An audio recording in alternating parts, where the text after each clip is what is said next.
Welcome back to HRCYED week 3. This is going to be a little bit of a different vlog because I have been in a slump. I'm going to do a board overview. We're going to be going over the board for HRCYED and all the different slots there are to fulfill. And I'm doing this because, in full transparency, I only read one book this week. And I thought about just posting the video with just one book, and then I thought, that sounds kind of boring. That would be a very short video.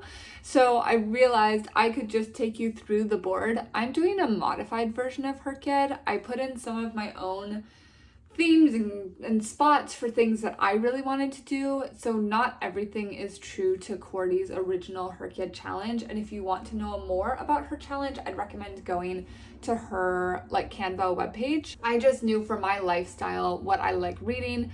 There were just things I was like, I'm not gonna get around to reading this and I will probably fail the challenge because of XYZ spot. And so I decided to just transition some out for my own things. Reading's supposed to be fun.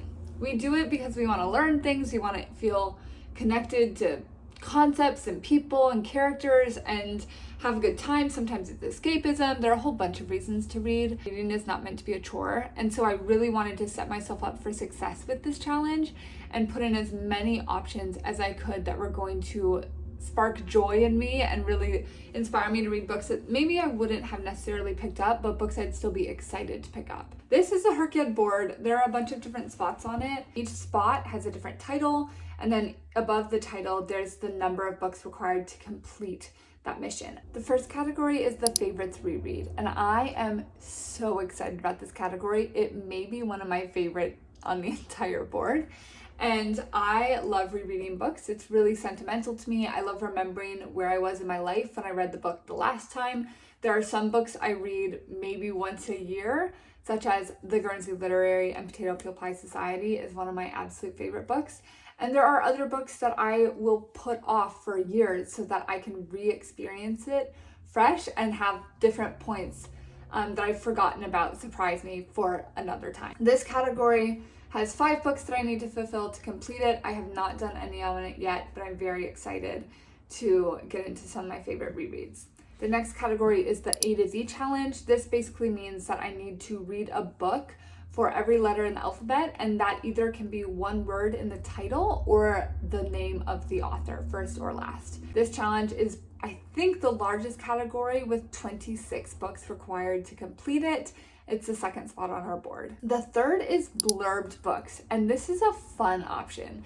So you have to read a book, and then you have to read 3 more books by authors who did a shout out on that original book. It's been a little bit tricky to find a book that has 3 blurbed authors I'm excited to read, mostly because I've noticed a lot of blurbs are from magazines, newspapers, celebrities, and sometimes people that haven't written things. Like, I can't read something by a newspaper.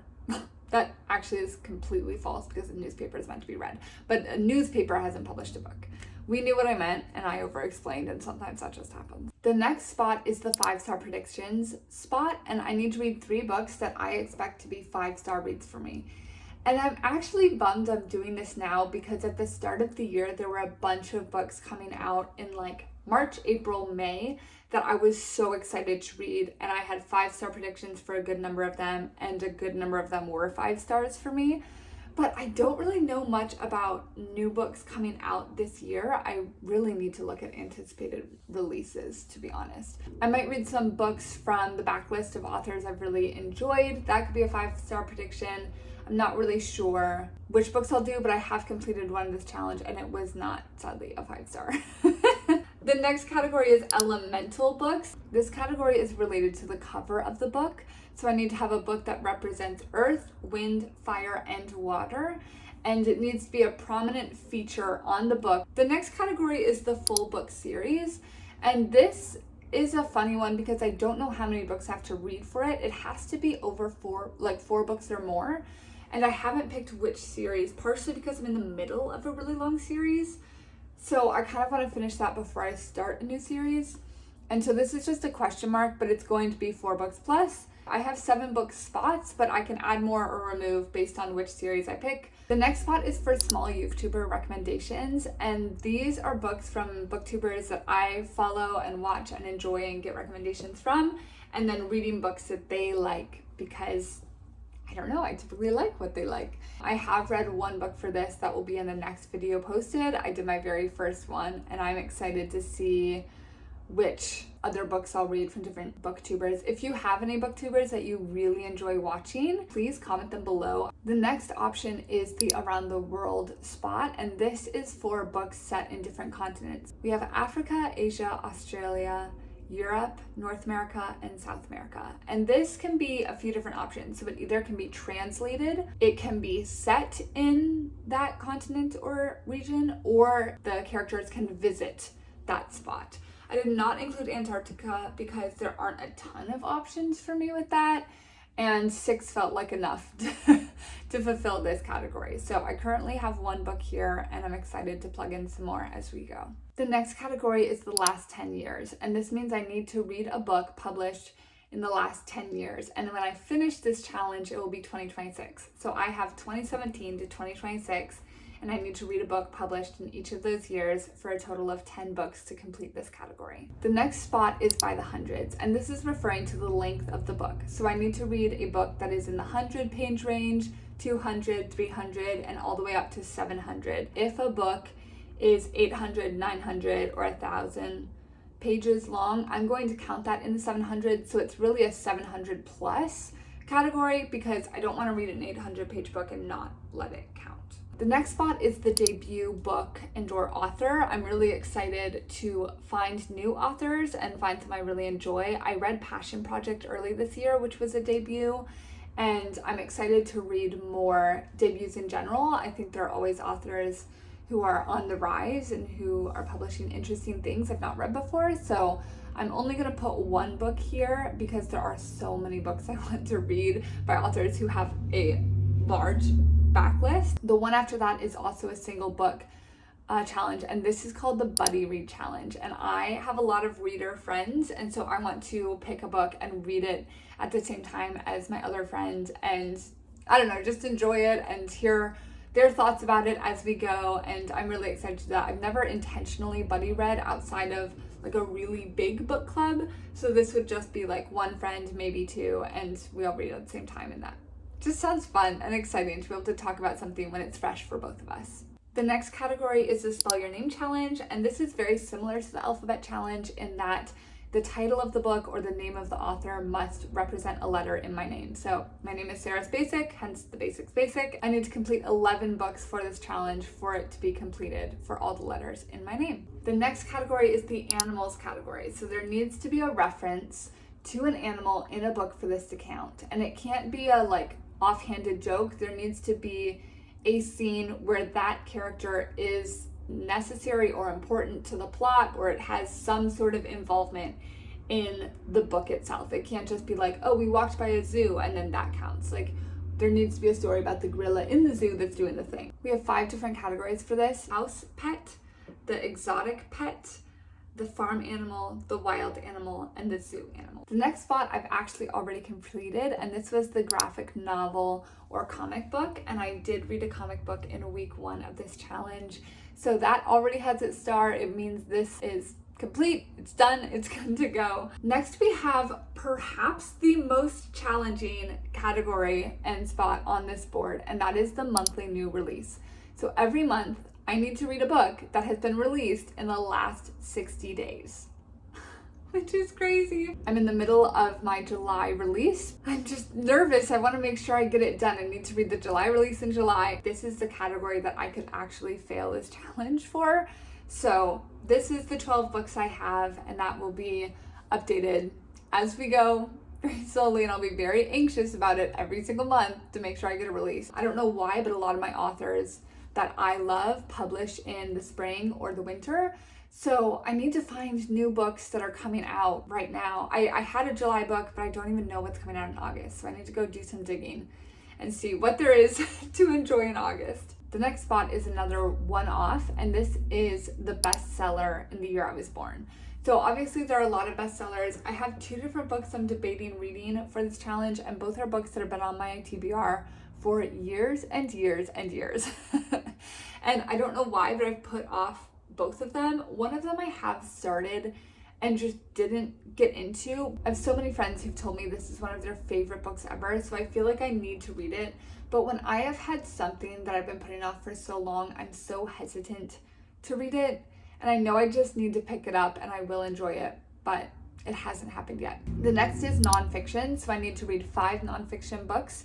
This will be quite an easy category for me, I think. I have at least 13 nonfiction books I'm excited to read and I'm currently in the middle of. You'll notice I will read fiction and nonfiction simultaneously, and I'll just read a few pages of my nonfiction book every day and I'll slowly get through it, but I will get through it and I will be excited to read it. The next is, again, perhaps one of my favorite categories on this board, and this is the book and recipe category. I love to cook. I love to bake. I'm fairly decent at it. And I am so excited to find a recipe or a dish in a book and then just make it as I'm reading the book. That sounds so delightful. There's this one book about like a fantasy baking competition that I really want to read. I can't remember what it's called off the top of my head, but that is kind of what I'm holding off for this category, and we'll see if that ends up being what I make or if I do something else. But I'm very excited about this. This feels like the easiest one to complete, and I don't want to do it too early because I'm just excited about it. The next spot is the genre challenge. So this is a classic, a thriller, sci-fi, fantasy, historical fiction, romance, nonfiction, and literary fiction. This feels like a very easy board. This spot and the next spot feel completely manageable to me.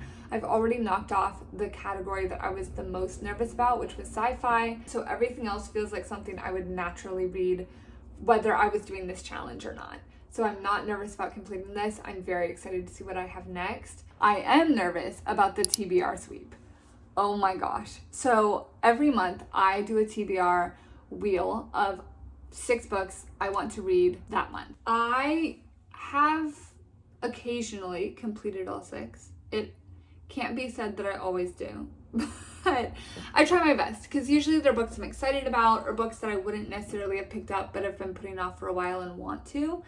And so for this category, I need to read all 6 books from my monthly TBR in 1 month. What I will say is if I fail that, I'm allowed to take the book out of the TBR spot and put it into another category for my second pick. So I'll pick it once in the TBR spot, once somewhere else. And if I only read 4 out of 6, the 4 books I put in the TBR attempt, I will allow them to be reused elsewhere. They're not just going to be dead books, mostly because it would take me so much time to read the extra books required for every time I fail this TBR. But I'm going to try and just get it nailed and get it done the first time. I'm probably going to wait to try this until January or February when I have a lot more time to read. I'm most busy basically now. I'm a wedding planner, and so I have a lot of weddings coming up, and I just have way less time to read during wedding season than during the fall or the late fall, the winter, when it's not as lovely outside and there are just fewer weddings in general. Now let's talk about the rainbow challenge, which is related to the book cover. We have to have a book